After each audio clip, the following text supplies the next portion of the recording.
嗨，大家好，我係 Stella， 我哋一齊嚟探索塔羅牌嘅世界啊！鍾意呢條片嘅朋友，請你訂閱我嘅頻道，俾個 like， 再撳埋個鐘仔，就唔會錯過我將來嘅新片噶啦。多謝晒！大家好啊！喺我哋今集正式開始之前，想提醒大家記得 follow 我嘅 Instagram 啊！平時我會喺度分享每日嘅塔羅感想同心得噶，多謝你哋一直嘅支持啊！我哋上一集講到嘅聖杯一係情感能量嘅開始，代表內心被打開，感情開始流動。而今集我哋就嚟到聖杯牌入面第一張真正同關係有關嘅牌，佢就係聖杯二 Two of Cups。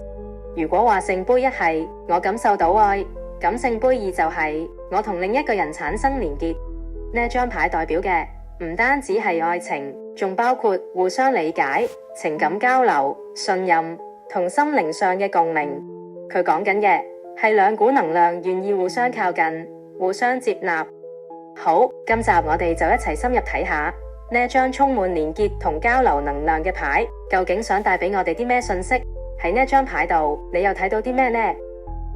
喺聖杯二號呢張牌上面，我哋係可以見到有幾個好重要嘅象徵，兩個人互相舉起聖杯，兩隻杯中間有一條互相連結嘅能量，上面有獅子頭同一對翼，成張牌散發住一種互相交流、互相吸引嘅感覺。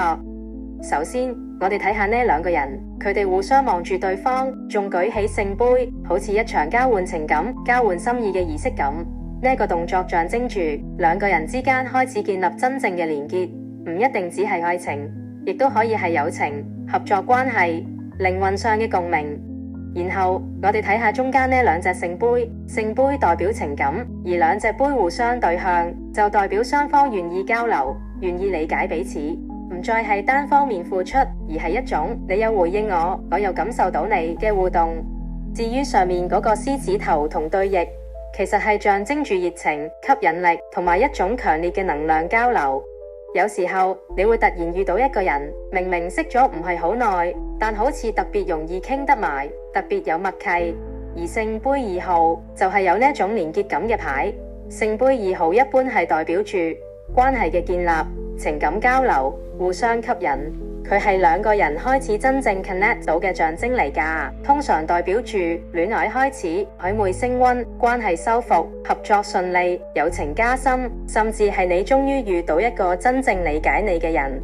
同聖杯一號相比，聖杯一號係心開始打開，而聖杯二號就係打開咗之後，開始同另一個人產生連結啦。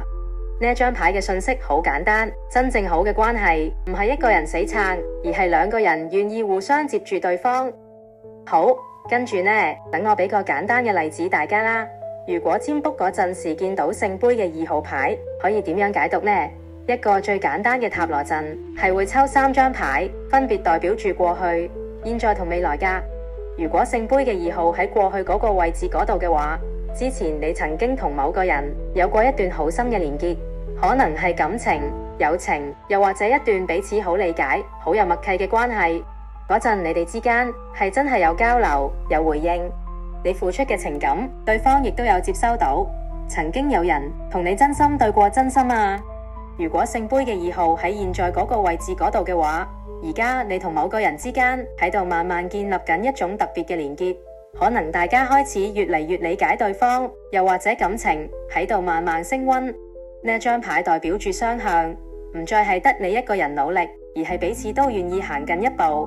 有時最珍貴嘅關係唔係轟轟烈烈，而係你望向對方嗰陣，發現對方都一樣望緊你。如果聖杯嘅二號喺未來嗰個位置嗰度嘅話，未來會有一段重要嘅關係走入你生命，可能係愛情、合作，又或者一個真正明白你嘅人。你會感受到一種被理解、被接住嘅感覺，兩個人之間開始建立真正嘅交流同信任。記住，真正嘅連結從來都唔係單方面付出，而係兩個人都願意向彼此靠近。希望今集幫到你更加理解到呢張聖杯嘅二號牌啊！多謝你哋今日收睇我呢條短片啊，希望你哋鍾意啦。我哋下條短片再見啦，拜拜。